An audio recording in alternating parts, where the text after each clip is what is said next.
North by Northwest. Dun. From the beginning violin music score, you know this is going to be a suspenseful movie. Yeah, it had a good score going through the credits. I actually fast forwarded a bit. Yeah, these old movies, putting the credits at the beginning. I would have hated to be sitting in the movie theatre back in those days, waiting 5 minutes for the movie to start. But they probably didn't have ads. We've got to sit through 15 minutes of ads, 15, 20 minutes of ads. Yeah. They just have to sit through the credits. We get the credits at the end. Are you the sort of person who sits there waiting to see if there's a little Easter egg clip at the end? Or is that just the Marvel or whatever, those superhero movies? I'm not into those superhero movies. But anyway, I am into old style movies. I used to do film and TV back when I was in high school, and I'm surprised I haven't watched this one. I used to watch a lot of Hitchcock and enjoyed Hitchcock, but never watched this one. Interesting. This is his probably most non-violent. A lot of romance, a lot of comedy, and still a lot of good video and framing in this movie, which I enjoyed. Really enjoyed watching how they used to film people driving cars. Doesn't look real now, but it was fun watching it, which is good. Also, it was also fun watching someone trying to act like extremely drunk. I could tell he wasn't drunk. Can you tell he wasn't drunk? You watch it, you tell me. I suggest watching this if you're into old style movies, if you're into filmography like me, the juxtaposition of the shots and the stuff, all that sort of nerdy, geeky film stuff, then you should watch this movie. And if you're into that, you probably would have watched it already. I haven't. This is going to be a spoiler-free review, so if it's more geared towards someone who hasn't watched it, going to get you excited about watching it, because this was filmed in 1958, has Cary Grant in it. He was the biggest actor in Hollywood at the time, definitely the biggest paid actor at the time as well. He used to charge 15 cents per autograph at the time of shooting this movie. 15 cents an autograph. He said it went to charity, but his friends have said different. He was all about being right in the middle of the shot. Oh, there goes my heater. It's a bit cold in Australia at the moment. We'll keep the heater going on in the background. I'm sure it won't interrupt us too much. This was the last film that he did with Hitchcock. He had done 4. So this is the 4th and the last, because apparently with Hitchcock, he likes to do different frames, slide in, and he didn't like being in the center of the frame. Hi, I'm in the center of the frame. Yay.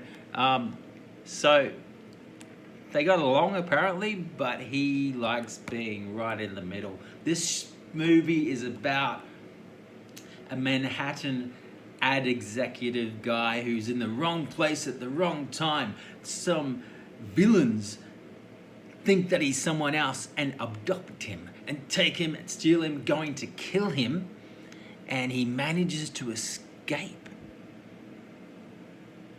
He escapes. But the police are now after him as well. He's hiding. He meets this blonde girl. Dun-dun.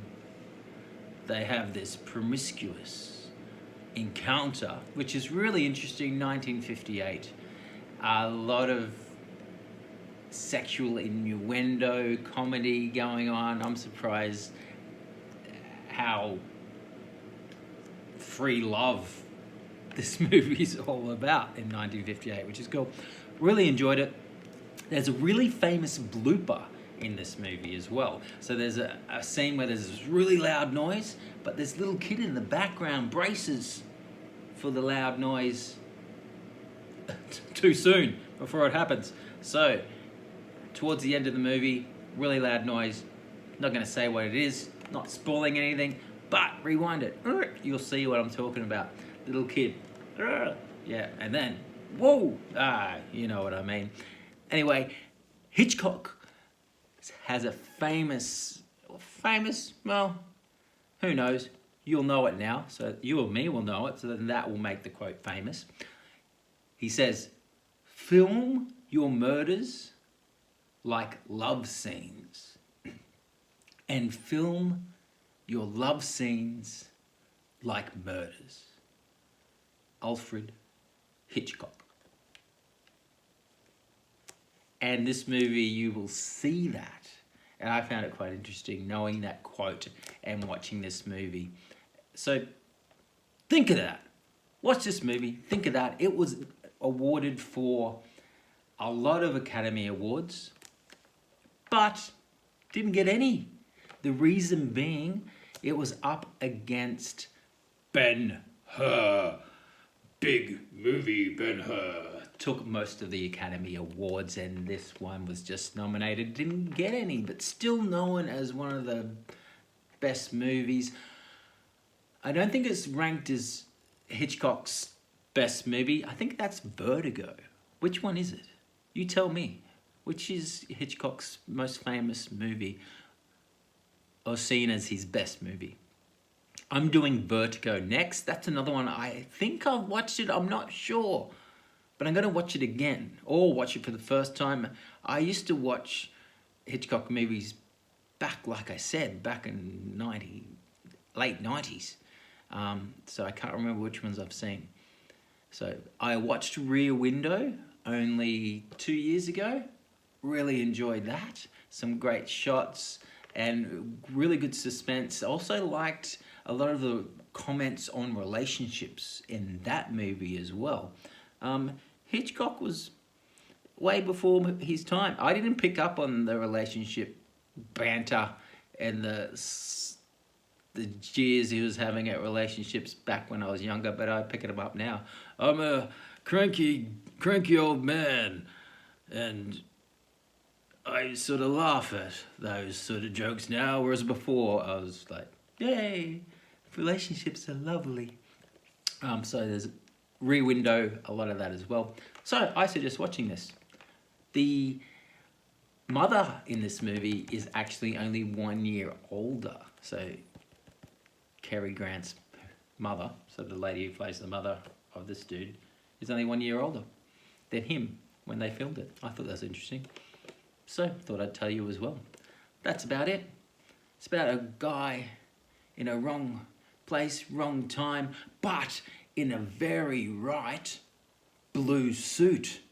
Always looking good, even though sometimes a bit dusty, but he manages just a spongy suit and get going again.